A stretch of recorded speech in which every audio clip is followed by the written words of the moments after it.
Good morning, children. Now today I am starting chapter number 5, that is arithmetic progression. So what do you understand by arithmetic progression? Clear, children? इसमें क्या होता है कि पहले एक term होती है, फॉर एग्जाम्पल 50, फिर आगे इसमें हम 10 ऐड करते हैं तो क्या हो गया 60, फिर 10 ऐड करते हैं फिर क्या हो गया 70, फिर 10 ऐड करते हैं तो फिर क्या हो गया 80, ऐसे 10 ऐड करते चले जाते हैं।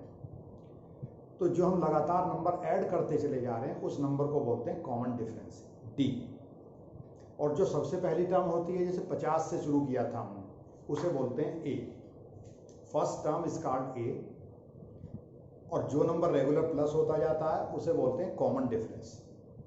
तो इसमें हमें निकालना क्या होता है कि लगातार 10 बार प्लस करने के बाद टोटल आंसर क्या बनेगा, लास्ट टर्म क्या बनेगी। Clear children? और अगले वाले एक्सरसाइज में हम उन सब के सम का भी पता लगाएंगे, जुड़ते जुड़ते जुड़ते जुड़ते ऐड होते होते वो सारी टर्म्स का सम कितना होगा। ठीक है, तो nth टर्म, तो सबसे पहले लिखता हूं मैं formula of nth term, tn। an भी लिखते हैं इसे, tn भी लिखते हैं। an का मतलब है number of nth term. For example मेरे पास 10 स्टूडेंट, पहले वाले की एज है 5 साल, ठीक है, पहले वाले की एज 5 साल है, दूसरे वाले की एज उससे 2 साल ज़्यादा है 7 साल, तीसरे वाले की एज 9 साल, फिर 11 साल, फिर 13 साल।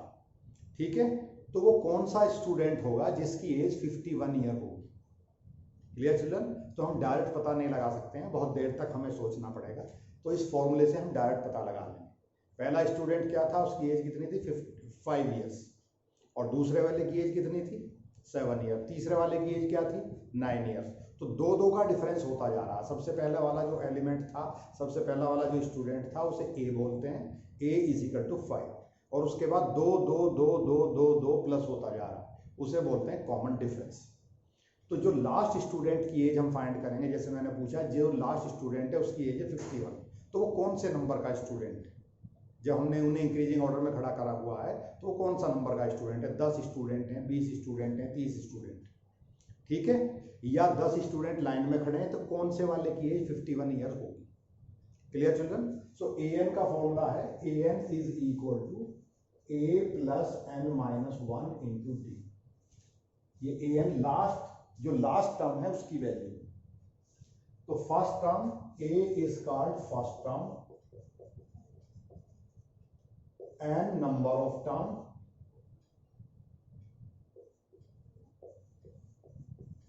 number of terms. Clear children?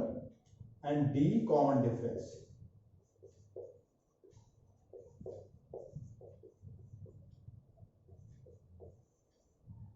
Common difference. Clear children? And an nth term. So this is the main formula of this exercise. हमें ये पता लगाना है कि जो लास्ट स्टूडेंट है उसकी एज क्या होगी। ठीक है, या हम एक दूसरा एग्जांपल लेते हैं, मेरी जेब में 50 रुपए हैं, एक दूसरे स्टूडेंट की एज में, दूसरे स्टूडेंट की जेब में 5 रुपए एक्स्ट्रा है, उसके पास 55 रुपीज़ है, और तीसरे स्टूडेंट की जेब में है 60 रुपीज़, और फिर 5 5 5 5 बढ़ाते चले गए। ऐसे ऐसे मैंने 10 स्टूडेंट खड़े कर दिए लाइन में, जिनके पास 5 5 5 5 रुपये एक्स्ट्रा बढ़ाते चले गए। शुरुआत कहाँ से हुई, 50 रुपये से, फिर दूसरे वाले स्टूडेंट के पास 55 रुपये यानी कि 55, तीसरे वाले स्टूडेंट के पास 60 रुपीज़, उसके बाद 65 रुपीज़। तो जो 10वें नंबर पर स्टूडेंट खड़ा था, 10th स्टूडेंट जो खड़ा था, उसकी जेब में कितने पैसे हो गए थे। ऐसे अगर हम 5 5 5 5 बढ़ाते चले जाएं तो इस काम को हम फॉर्मूले से करेंगे। छोटे छोटे इजी क्वेश्चंस में आप डायरेक्टली बता सकते हैं कैलकुलेशन करके, लेकिन जब बड़ी बड़ी सी टर्म आएंगी 300 400 500 1000 50,000, तो जब आप कैसे पता लगाएंगे, तो उसके लिए फॉर्मूले की जरूरत पड़ेगी। Clear children? So an, this is the formula of an, term number, last term, formula of last term, first term plus total number of term minus 1 into common difference. Clear? अब इसको यूज कैसे करना है वो मैं बताता हूं आपको। Exercise 5.1, exercise 5.1, question number 1, first part, A taxi fare after each kilometre when fare is 15 rupees for first kilometer and 8 rupees for each additional kilometer। मान लो टोटल x किलोमीटर चली गाड़ी, ठीक है, गाड़ी टोटल x किलोमीटर चली, तो उसने total पूछा हमसे, तो पहले फर्स्ट किलोमीटर के लिए 15 रुपया और बाकी जितने किलोमीटर गाड़ी चली तो उसको 8 से मल्टीप्लाई कर देंगे। First 15 rupees for first kilometre, ठीक है, और आगे जितने किलोमीटर गाड़ी चली, कभी कभी हम जब गाड़ी किराए पे लेते हैं तो हम ऐसा ही तो करते हैं, जब ड्राइवर हमारे घर पे आता है तो वो क्या कहता है कि आप कहीं जाएं या ना जाएं, मेरी गाड़ी का चार्ज 200 रुपया है, आपके घर तक आने का चार्जेस मेरा 200 रुपया है, इसके बाद जितने किलोमीटर चलेंगे मैं मीटर घुमाऊंगा, मीटर स्टार्ट कर दूंगा, जितने मीटर में जो रीडिंग आएगी, जितने किलोमीटर मीटर में आएंगे उसके हिसाब से मैं 8 रुपया पर किलोमीटर का चार्ज लूँगा। जैसे फॉर एग्जांपल मैंने कोई गाड़ी अपने घर पे बुलवाई और गाड़ी आई 200 रुपये में, तो 200 रुपये तो उसके फिक्स चार्जेस हैं गाड़ी घर पे आने के। फिर मुझे जाना है 100 किलोमीटर एक्स्ट्रा, 100 किलोमीटर गया, घर पे आने के बाद मैंने उससे कहा मुझे 100 किलोमीटर दूर जाना है, तो उसने कहा जी मैं 8 रुपया पर किलोमीटर लेता हूँ, तो 8 इंटू 100 किलोमीटर जाना है और 8 रुपया पर किलोमीटर वो चार्जेस ले रहा है, तो 8 इंटू 100 प्लस 200, तो टोटल मुझे 1000 रुपीज देना 100 किलोमीटर का। Clear children? एक बार फिर से समझ लो, जब वो मेरे पास घर पे आया उसने मुझे बताया मेरे फिक्स चार्जेस 200 रुपये हैं, चाहे आप कहीं जाएं या ना जाएं आपके घर पे आने के 200 रुपये चार्जेस हैं। अब मुझे 100 किलोमीटर जाना है, फिर उसने बताया कि पर किलोमीटर मैं 8 रुपीज़ लूँगा, तो 8 इंटू 100 800 रुपीज़ वो हो गए और 200 रुपये उसके फिक्स चार्जेस हो गए। ऐसे ही यहाँ उसने बोला कि मैं 15 रुपया फिक्स चार्जेस लूँगा और जितने भी किलोमीटर आप जाएंगे मैं उसको 8 से मल्टीप्लाई कर दूंगा। Clear children? एक तो सिचुएशन इसकी ये बनती है, दूसरी सिचुएशन इसकी ये बनती है, मान लो टोटल x किलोमीटर जाना है, टोटल x किलोमीटर ही जाना है, पहले फर्स्ट किलोमीटर के उसने 15 रुपए बताए, आगे कितने किलोमीटर डिस्टेंस बची x-1, तो x-1 को 8 इंटू x-1 ऐसे भी लिख सकते हैं, तो इसको हम हटा देते हैं, ये ठीक। फर्स्ट किलोमीटर के लिए टोटल डिस्टेंस लिख दो यहाँ पहले, टोटल डिस्टेंस x किलोमीटर, तो पहले किलोमीटर के लिए उसने बताया फर्स्ट किलोमीटर गाड़ी चलते मैं 15 रुपए ले लूंगा आपसे, उसके बाद जितने भी किलोमीटर आपकी गाड़ी चलेगी उसको 8 से मल्टीप्लाई कर देंगे, तो फर्स्ट किलोमीटर के पैसे हमने माइनस कर दिए और आगे बचे x-1 किलोमीटर, उसको 8 से मल्टीप्लाई कर देंगे, तो ये हमारी इक्वेशन बन गई। ये इक्वेशन उसने हमसे पूछी। Clear children? Similarly third part of question number 1, this was first part, now third part. The cost of digging a well after every meter of digging well cost 150 rupees for the first meter। हमें एक कुआं खोदना है, एक well खोदना है हमें, ठीक है।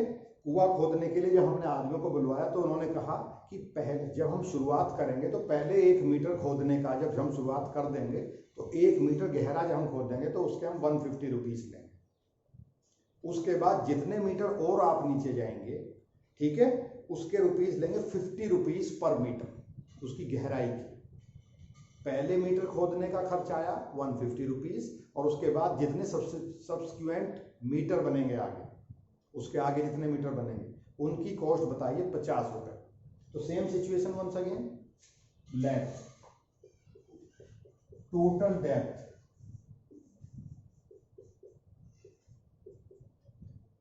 x meter. क्लियर? तो क्या बना ये टोटल कॉस्ट इसकी, फर्स्ट मीटर के लिए 150 रुपया 150 रुपीज, आगे कितने मीटर और बचा, 1 मीटर की कॉस्ट तो उसने 150 रुपया ले ली, ये आगे बचा x-1, तो उसने कहा आगे 50 रुपए के हिसाब से बची हुई डिस्टेंस को x-1 से मल्टीप्लाई करेंगे। तो सेम सिचुएशन जैसे यहाँ था, पहले किलोमीटर के लिए 15 रुपया और बाद वाले किलोमीटर के लिए 8 रुपीज पर किलोमीटर। ऐसे ही यहाँ कुआं मान लो x मीटर गहराई तक कुआं खोदना है, पहले 1 मीटर के लिए 150 रुपया और बाद के लिए x-1 रुपीज। Clear children? एक बार आंसर चेक कर लेते हैं। Exercise 5.1।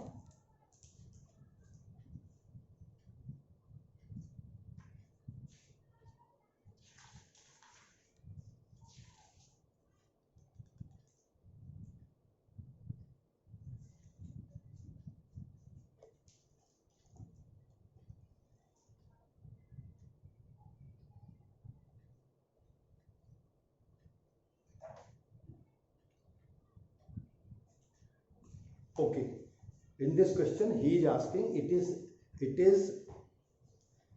is maintaining a arithmetic progression or not। इसमें हमें आंसर नहीं बताना, इक्वेशन नहीं बतानी, इसमें हमें सिर्फ ये बताना है कि इसमें अर्थमेटिक प्रोग्रेशन बन रही है कि नहीं बन रही है। ठीक है चिल्ड्रन? तो पहले हम इस काम को कर लेते हैं। ये तो मैंने एक इक्वेशन बना के दिखा दी आपको।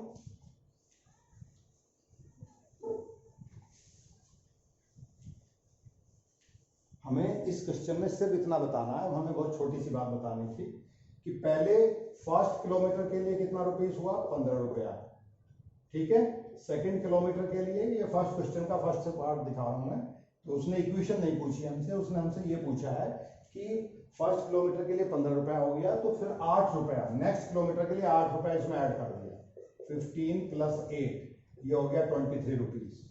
फिर थर्ड किलोमीटर के लिए उसने 8 और ऐड कर दिया, तो 23 + 8 ये हो गया 31 रुपीज।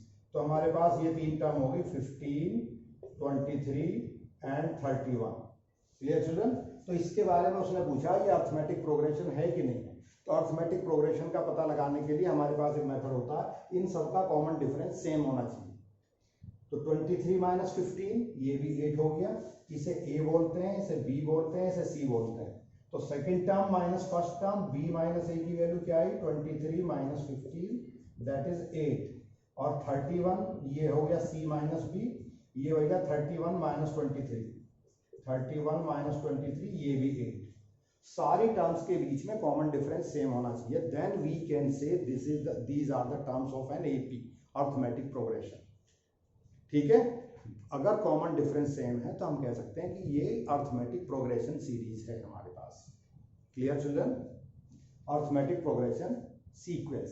सीरीज हम तब बोलते हैं जब सारी टर्म्स को ऐड करते हैं, और सीक्वेंस हम तब बोलते हैं जब सारे टर्म्स को अलग अलग कॉमा लगा के लिखते हैं। तो इस क्वेश्चन में ये तो इक्वेशन थी, इसकी इक्वेशन हमें नहीं बतानी है, हमें सिर्फ अलग अलग टर्म्स बतानी है।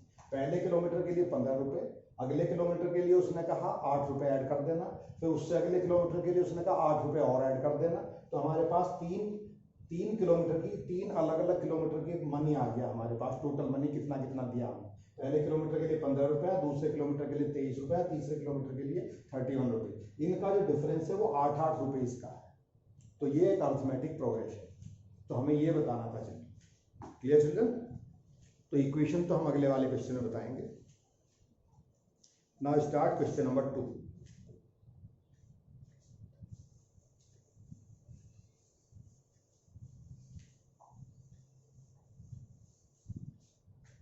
I am writing the formula once again. an is equal to a plus n minus 1 into d। इन सब की वैल्यू मैंने बता दी। a means first term, n number of terms,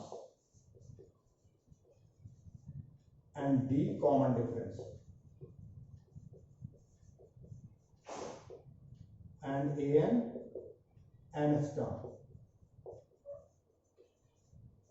Okay, now in question number 2 he is asking write first 4 terms when the first term is a and common difference is d are given. A is given 10 and d is given 10. First part, question number 2, first part, a is given 10 and d is also given 10. Clear? तो पहली term क्या बन गई, right first 4 terms. तो first term क्या होती है हमारी, बताओ जरा। फर्स्ट टर्म तो हमारी a होती है, दैट इज इक्वल टू 10। ठीक है, फिर सेकंड टर्म कैसे बनेगी, a प्लस 10, उसने कहा d कॉमन डिफरेंस। ठीक है, वो होगी 10 + 10 दैट इज 20। फिर थर्ड टर्म कैसे बनेगी, 20 + 10 ये हो गया 30। फिर फोर्थ टर्म कैसे बनेगी, 30 प्लस 10, ये हो गया 40। Clear children? उसने हमसे पूछा है क्वेश्चन में कि हमें टर्म बताओ। फर्स्ट टर्म हमारे पास ये वाले 10, ये फर्स्ट टर्म, उसके बाद उसने बताया कॉमन डिफरेंस 10-10 है, तो 10-10-10-10-10 ऐड करते चले जाओ, तो सीक्वेंस हो गई हमारी 10, 20, 30, 40 and so on. Clear? Right first 4 terms. Similarly, I am taking fifth part of question number 2. Fifth part. This was first part of question number 2. Now I am taking fifth part.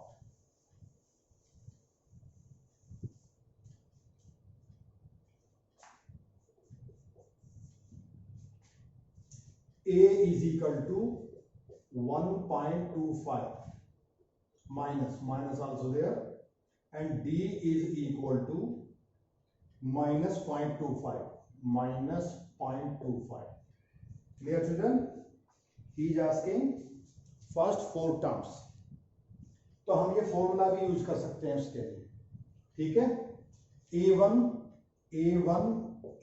का मतलब हमारा A होता है that is 1.25 minus A2 का पता कैसे लगाएंगे, पहले A2 कैसे लगाएंगे पता, वहां देखो A2, यहां देखो, यहाँ n की जगह 2 पुट करो जरा, putting n is equal to 2, तो A plus 2 minus 1 into D, ठीक है। फर्स्ट टर्म तो डायरेक्ट यही है हमारी माइनस 1.25। सेकेंड टर्म निकालने के लिए मैं फॉर्मूले का यूज कर रहा हूं A plus n minus 1 into D. A की वैल्यू 2 है ना, n की वैल्यू 2 है, सेकेंड टर्म का पता लगा, सेकेंड टर्म का मतलब n की वैल्यू 2, थर्ड टर्म का मतलब n की वैल्यू 3, फोर्थ टर्म का मतलब n की वैल्यू 4, ठीक है। तो सेकेंड टर्म का हम पता लगा रहे हैं, तो हमारे पास A भी है और D भी, so A2 will become equal to minus 1.25 plus 2 minus 1 1 ही होता है, और D की वैल्यू है हमारे पास minus 0.25, ये D की वैल्यू, तो minus 1.25 minus 0.25, तो ये बन गया minus 1.50, ये हो गए हमारे सेकेंड टर्म।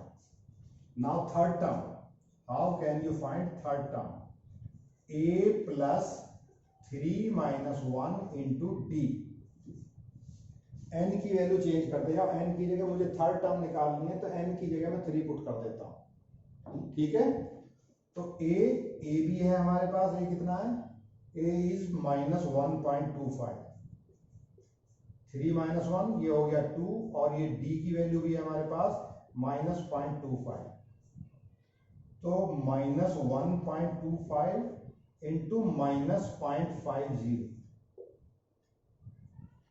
माइनस 1.75, ये इसका आंसर है A3, यानी ये third term. Fourth term A plus 4 minus 1 into D, जहां जहां 4 है डी n की वैल्यू 4 पुट कर दो, तो फोर्थ टर्म, तो A की वैल्यू हमारे पास यहां से देखो क्या है, माइनस 1.25 प्लस 4 माइनस 1 3 माइनस 0.25, ठीक है। तो माइनस 1.25 माइनस 3 इंटू 0.75, तो ये हो गया माइनस 1.25 माइनस 0.75, तो minus 2.00। So A1 is original term, that is minus 1.25, A2 is 1.50, A3 is minus 1.75, and A4 is 0.20. Clear children? So first term minus 1.25, second term 1.50, third term minus 1.75, fourth term minus 2.0. Clear children? Now do one more question.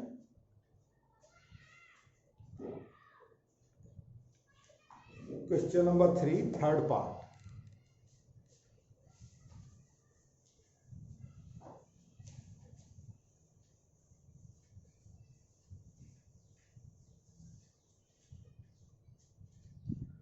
Question number 3, third part. 1/3, 5/3, 9/3, 13/3. Write the first term and common difference. तो first term and common difference, ये दो चीज हमें find करनी है। तो first term के लिए तो कोई प्रॉब्लम ही नहीं है, इसको फर्स्ट टर्म बोलते हैं, this is the first term. तो फर्स्ट टर्म इज 1/3। और कॉमन डिफरेंस का मतलब क्या होता है, आगे वाली टर्म में से पहले वाली टर्म को माइनस करना है, ठीक है। तो इस second term minus first term कहीं से भी निकाल सकते हैं, इसको इसमें से माइनस करना है। 13/3 minus 9/3। Clear children? So common difference b minus a। Suppose this is a, this is b, this is c, this is d। तो b माइनस a भी कर सकते हैं, c माइनस b भी कर सकते हैं। तो b माइनस a और c माइनस b और d माइनस c, तो कहीं से भी निकाल सकते हैं। तो b is 5/3 minus 1/3, so that is 4/3. So this is the common difference, so no need to write these things. So second term minus first term, second term minus first term, so 5/3 minus 1/3, that is 4/3. So a is equal to 1/3, that is first term, and d is equal to 4/3, that is common difference. Clear children? So do one more question. This was question number 3. Now do question number 4. Which of the following term are AP? If they form AP, find the common difference and write 3 more terms. Clear children? 2, 4, 8, 16. Question number 4, first part.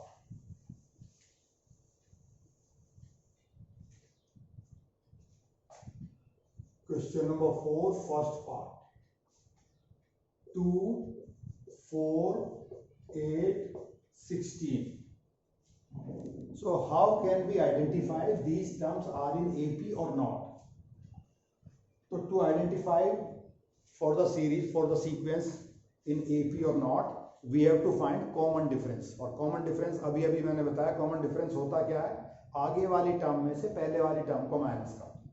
तो अगर common difference दो term के बीच का same आता, सबके बीच में same होना चाहिए। अगर 10 टर्म है तो सबके बीच में कॉमन डिफरेंस सेम होना चाहिए। Clear children? So first term is a1 is 2, a1 is 2, a2 is 4, a3 is 8 and a4 is 16. तो a2 माइनस a1 करके देखता हूं मैं, सेकेंड टर्म में से फर्स्ट टर्म माइनस करके देखता हूं, 4 minus 2, that is 2. अब a3 में से a2 निकाल कर देखता हूं, सब जगह से सेम आना चाहिए, सारी टर्म के बीच में सेम आना चाहिए। 8 minus 4, that is 4. तो ये इसके इक्वल नहीं है, 2 is not equal to 4. So common difference is not same. Common difference is not same. So this implies it is not an AP, arithmetic progression. Clear children? इसे arithmetic progression इसलिए बोलते हैं कि इसमें कॉमन डिफरेंस सेम होता चला जाता है। तो इसमें कॉमन डिफरेंस सेम नहीं है, पहली दो टर्म का जो डिफरेंस था वो 2 था, बाद की दो टर्म का जो डिफरेंस है वो 4 है, और हम आगे का निकाल कर देखें 16 माइनस 8 तो उसका डिफरेंस आता है 8, वो तो बिल्कुल भी सेम नहीं है। तो हम कॉमन डिफरेंस जो बीच के सारे नंबर्स को जो हम एक साथ लेते हैं तो उनके बीच का जो नंबर है, उनके बीच का जो डिफरेंस है उसे हम कॉमन डिफरेंस बोलते हैं। तो वो कॉमन डिफरेंस हमेशा सेम होना चाहिए, तभी हम बोल सकते हैं these terms are in AP और not. Clear children? So this was question number 4, first part. अब आगे उसने पूछा if these terms are in AP then find the common difference and write 3 more terms. So I am taking third part.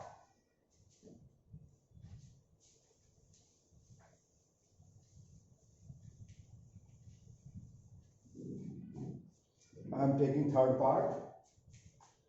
Question number 4, third part. Minus 1.2, minus 3.2, minus 5.2, and minus 7.2. Clear? So first of all, we have to identify these terms are in AP or not. So first term, this one is first term A1, this is 2, this is 3, and this is 4. So first of all, find A2. D is A2 minus A1. Second term में से first term minus करना है. तो minus 3.2, minus 3.2, minus 1.2. इसको ऐसे minus करना with sign. तो minus 3.2 ये प्लस बन जाएगा प्लस 1.2. तो आंसर कितना आया? -2. तो कॉमन डिफरेंस आया -2. अब दूसरी जगह से डी चेक करते हैं. D is also we can find A3 minus A2. So A3 is minus 5.2 minus 3.2. ऐसे. So minus 5.2 plus 3.2. So again we get -2. Clear? Because common difference is same, so it is an AP. D is same. D is same. So this implies it is an AP. अब आगे उसने पूछा है find 3 more terms. So last term क्या थी हमारी? -7.2 और D का हमने पता लगा ही लिया. ठीक है, तो एक एक D प्लस करते जाते हैं. हम इस फॉर्मूले से भी पता लगा सकते हैं, लेकिन हम डायरेक्ट पता लगाएंगे. तो -7.2 -2, तो ये बन गया -9.2. एक बार D और ऐड कर दिया इसमें. इसका ऐड करने का मतलब इस टाइप से होता है, ऐसे इसको ऐड करेंगे क्योंकि D माइनस का है, यहाँ ऐड करके दिखाएंगे तो अपने आप ऑटोमेटिकली -9.2 हो जाएगा. फिर -9.2 प्लस -2 अगेन, तो 11.2 -11.2 again, -11.2 plus -2 again -13.2. So these are 3 more terms he is asking. Clear? पहले हमने ये पता लगाया कि ये टर्म्स AP में है कि नहीं है. वो कैसे पता लगाएंगे? कॉमन डिफरेंस से. आगे वाली टर्म में से पहले वाली टर्म को माइनस करेंगे, कॉमन डिफरेंस का पता लगाया. कॉमन डिफरेंस जब सेम आया तो हमें पता चल गया कि ये कॉमन डिफरेंस सेम है, तो ये टर्म्स AP में है. Clear? After finding the terms are in AP, we can find 3 more extra terms by adding common difference. तो ये थी लास्ट टर्म, इसमें कॉमन डिफरेंस ऐड कर दिया तो -9.2 आ गया. फिर ये लास्ट टर्म थी 9.2 में -2 फिर ऐड कर दिया तो ये हो गया -11.2. अब -11.2 में फिर -2 ऐड कर दिया तो ये हो गया -13.2. Clear children? So this was your question number 4. So this is the end of exercise 5.1. We can do some more question of 5.1. We are doing question number 4. There are so many parts in question number 4. So we have to do some more questions, some more parts from question number 4 in the next class. Today, that is the end of your class. Thank you and have a nice day.